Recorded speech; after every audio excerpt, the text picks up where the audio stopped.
Hickok 45 here, loading a beautiful 45 Colt single action Army. Let's put one in and skip a chamber. Ain't that the way you're supposed to do it? I think so. Isn't that the John Wayne load? Yeah. You load one, skip one, and load the next four. Then when you cock the hammer, it comes down on an empty chamber. I'll bet $1,000 it's not going to fire. Down on an empty chamber, pretty darn safe. But if you need to fire it, guess what? It'll work. Yeah. It's ready for action. So that's what we're going to talk about today. I have talked about it before. We have demonstrated before some of the dangers of having a round under the hammer on a Colt single action or a Colt Clone, old style action. Not a Ruger Vaquero, that kind of, but an old Colt or a Colt Clone. So maybe one last time I want to weigh in on this, okay? And maybe give you some things to think about. I'm not going to be dogmatic. I might be a dog, but I'm not going to be dogmatic about it. I just want to give you some things to think about. Maybe I've changed my mind a little bit. I don't know.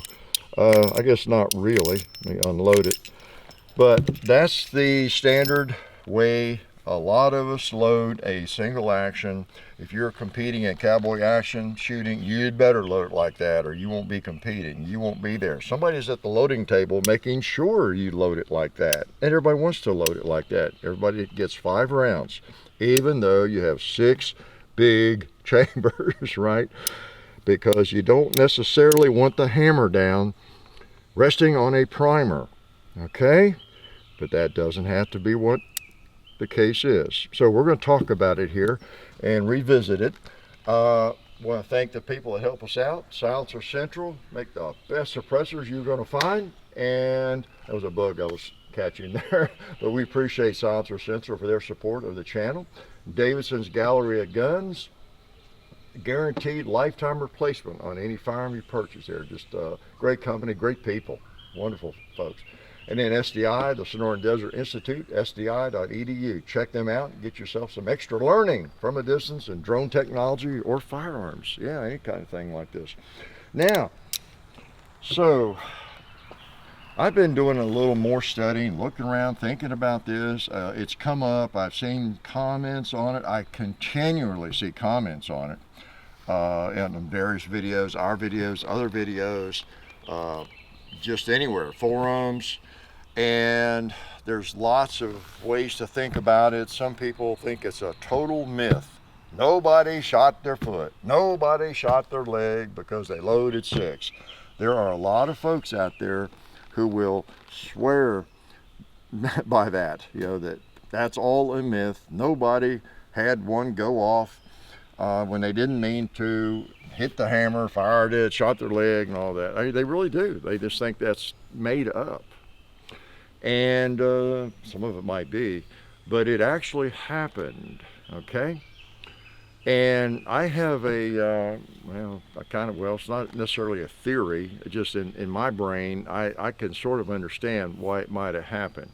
Now, for those who think this is a total myth, I was also reading, if you're familiar with Phil Spangenberger, who's a historian, done a lot in video and in books, articles. I was reading one of his articles, and I brought it with me here, just so I can read a couple of lines from it. He's a historian. He was a historian. He really studied this stuff in the Old West. And this is from True West magazine, August 12th, 2024. He's died since then. But just a couple things, you know, he talks about loading 5 and all that. For safety's sake, knowledgeable gunners only load 5 rounds, 5 beans in the wheel, right? He talks about Colt and the U.S. Army in their actual manual from 1874. They considered the first notch of the peacemaker's hammer, the safety notch, to be the safety notch. You pull it back, the safety notch right there. That's what Colt thought you should do. Okay, for decades, that's their plan. That'll keep it from firing. It proved not very reliable, he says. So those who knew better left the chamber under the hammer empty. that resulted in the frontier colloquialism, 5 beans in a wheel. If trouble was expected, though, the rule of load 6 if your insides tells you was followed. A good example of that old adage occurred during an encounter with Ogallala Sioux at the White Clay Agency. Rancher Edgar Bronson recalled, quote unquote, acting in unison, several of us proceeded to take on a bit of extra insurance by slipping spare cartridges into the hammer chamber of our pistol cylinders, usually carried empty for purposes of better safety, against accidental discharge. There's just a lot of incidents of this, so they actually would carry 5, as opposed to what some people think, that's all strictly made up by John Wayne or somebody. Here's a cowboy, John Rollinson, recalled his time with the M-Bar Ranch in 1890s Wyoming, saying, we all carried guns. I remember that each of the 6 men there had guns almost exactly alike. We all preferred the Colt, the single action, etc., etc. I noticed that these men carried their guns with 1 empty shell in the cylinder and 5 loaded cartridges. Now, I don't know why you necessarily want an empty shell in there, but would load 5. And I could go on and read, I won't, but there's incidents of even Wyatt Earp, one falling out of his holster, going off, things like that. One of Custer's men, not on the final adventure there, but shooting himself in the leg. I think he was saddling his horse, and a stirrup or something maybe hit the hammer and went off. Bang, put a hole in his leg or foot or both. And that supposedly was one of the places where that didn't happen every day, of course, but when you're saddling a horse, I have a lot of experience with that, I don't. But you throw the stirrup up over the saddle, tightening the cinches right, and then bring that back down. And if it hit the hammer, you got this in your holster, then that come down, hit the hammer. So that's understandable. Lots of things could hit the hammer too, and you're out working around, things you're doing. I have worn these in cowboy action matches like this, or you may have worn a firearm that kind of stuck out like this. I have done that around the place. You're wearing a gun in a holster, it makes you wider. You might go through a doorway and you hit it, you're just not used to this extra, something on your side. You might have a shovel or something. I think that's what we did in one of those videos. I had a 2x4 just demonstrating and accidentally hit the hammer with that 2x4 as I was moving it around, and it popped the primer, right? And I pretended to shoot my foot. So it could happen, right? So that's the first point. It's really not a myth. Apparently, best I can tell, it actually has happened, okay? Now, the point I want to make, though, is, yeah, there's a safety notch there, and it will prevent that from happening. When you let the hammer all the way down, it's all the way down, you can actually pull the trigger. It has some movement. Now, it doesn't do anything. It's inert. Your hammer's all the way down. You can probably see it in there, the firing pin through that. Yeah, you can see it in there. I'll hold it still. And you see the firing pin protruding, okay, when I let it all the way down. So it's really almost, or it is, against the primer on that round if that hammer is down. And that's the main reason, obviously, you don't want it against a primer. Not healthy. But, as I read, Colt meant for you to cock it just like that into the safety notch. And then you should be good to go. So there you go. That's kind of the crux of the deal. If you have that cocked, you can probably hit that hammer. Now, another aspect of that is how much pressure would it take to break that safety notch? Now, I'm not sure. I think that, excuse me, pollen, get to me. Let me get a drink while you're looking at that.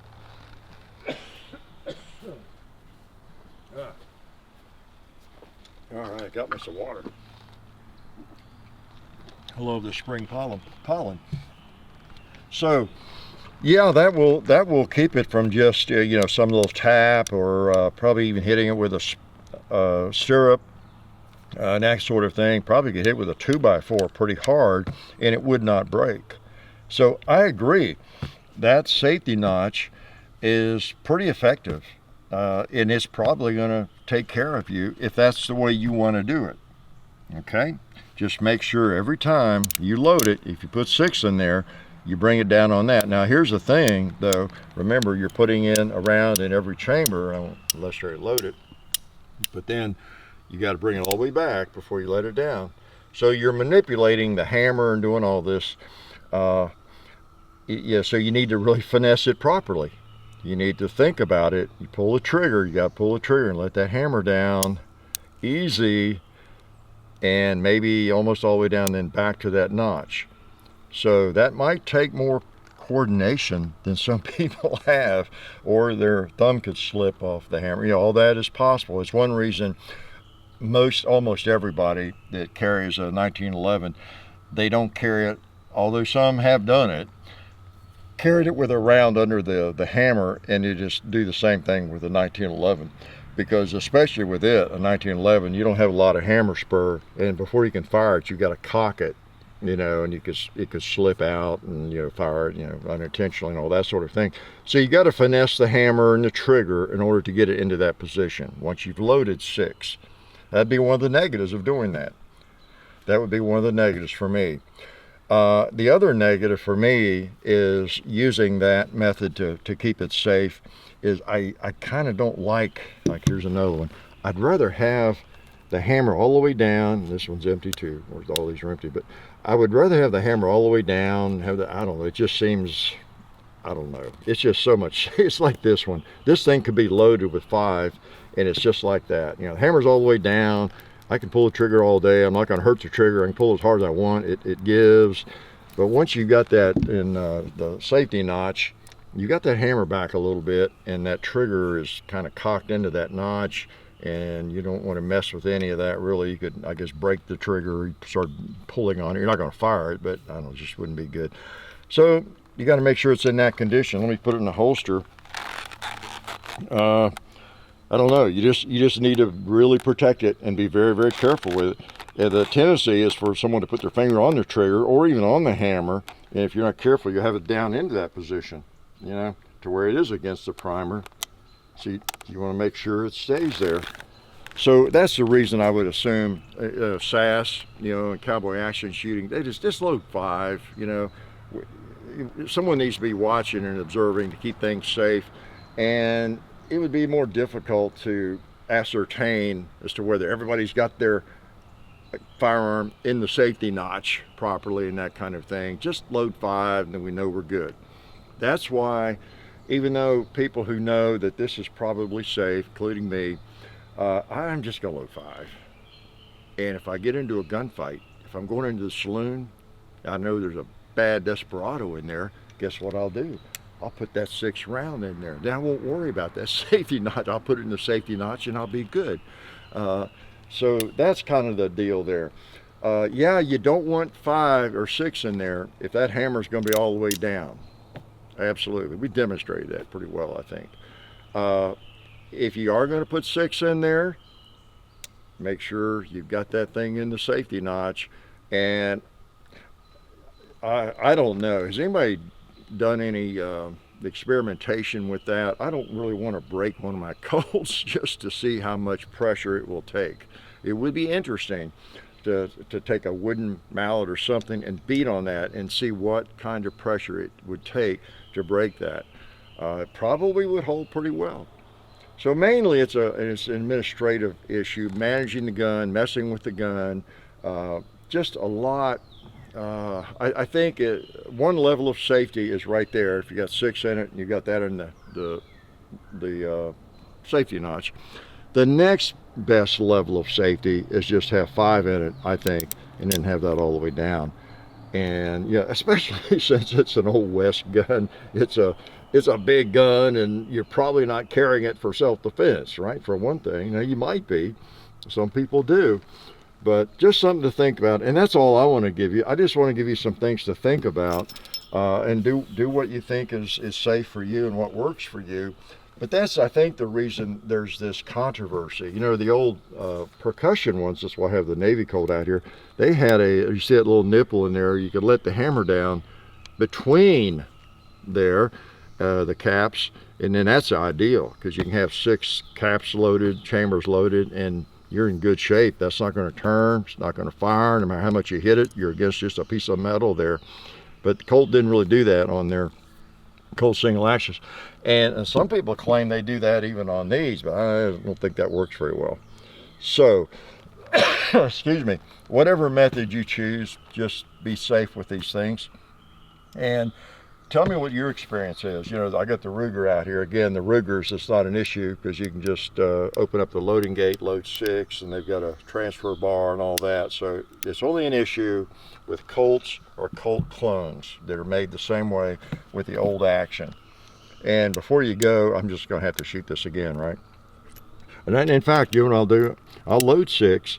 I don't like to do it. I don't like to break the habit, but I'm going to do it. It's really hard for me to do this and break the habit. I just like to do it the same way every time. And that's one reason in videos and when you see people doing it, they're loading 5. They're doing the John Wayne load, as they say, but it's not a John Wayne load. He didn't come up with it. He just made it more famous. It's real, and I'm convinced it's real. And people did shoot their leg. Now, I don't know if anybody had one of those accidents and shot their leg that had the hammer in the safety notch, though. Okay, that's the thing that's rarely talked about. All these accidents that have happened, people argue about whether it's a myth, whether it really happened. Well, I'm going to believe people like Spangenberger, and I've seen other writers talk about actual incidents where they know it happened. But the problem was whether the cowboy or whoever it was realized it or not. He probably, usually he probably had the hammer down right against the primer, don't you imagine? See, I have to let this thing down real carefully, get back in that safety notch. I've got 6 in there. All right, so I can carry it that way. It's just not the way I'm going to do it, but I want you to share with us how you treat these things. Okay, let's shoot that paper. Let's put 1 or 6 in. Oh man, we got 6 bullets. We had 6 rounds. So what do you think? Should you carry 6 or should you carry 5? By the title, again, is loading just 5 really necessary? Is it dumb? I don't think it's dumb. I don't think it's absolutely necessary. I just think it's probably the better way to do it. But whatever works best for you, whatever you're going to be the safest with, you know, that's kind of what it comes down to. But let us know what you think. If you shoot these, you handle these a lot, what do you propose? What's your method that you recommend? I recommend just go ahead and load 5 and you're good. You're really, I think, a little safer in the great scheme of things. You're a little safer probably, you know, in terms of gun handling, just all the way around. But again, if you get it in that safety notch, you know, it should work for you as well. And before I let you go, I want to thank Alabama Holster for their support of the channel. Make the greatest Kydex concealment holsters on the planet. I love them. I got 1 or 2 on me right now, in addition to this wonderful leather holster. So appreciate their support. And I appreciate y'all coming by to hear me talk about this one more time. Should you load 5 or should you load 6? Because mainly you want to be safe and you don't want to shoot your foot off. Life is good. Oh yeah, that's better. This is a great gun for defense. Oh hey, didn't see you guys there. While I've got you here, I want to remind you of our friends over at Talon Grips and Ballistol. Talon Grips makes grips, can you believe it, for all different types of firearms. You can get rough texture or more of a rubberized texture. It just sticks right on there. You know, really affordable, really cool option to improve the grip for your handguns or rifles. So please check them out at talongungrips.com. You'll be glad you did. And also Ballistol. Dad has been using Ballistol for many years. It's a cleaner and a lubricant, and it's non-toxic. It works really great, and we're happy to have them on board since it's been a part of our shooting endeavor for a very long time. So go to ballistol.com, talongungrips.com. And also, while you're out there, I'm juggling all these things here. Also, while you're on the internet, please do check out our other social media like Hickok45 on Facebook. There's also Hickok45 on Twitter, The Real Hickok45 on Instagram. There's a John_Hickok45 on Instagram where I do some things. There's Hickok45.com. You can find us also on Gunstreamer. So check out all that stuff and then watch more videos.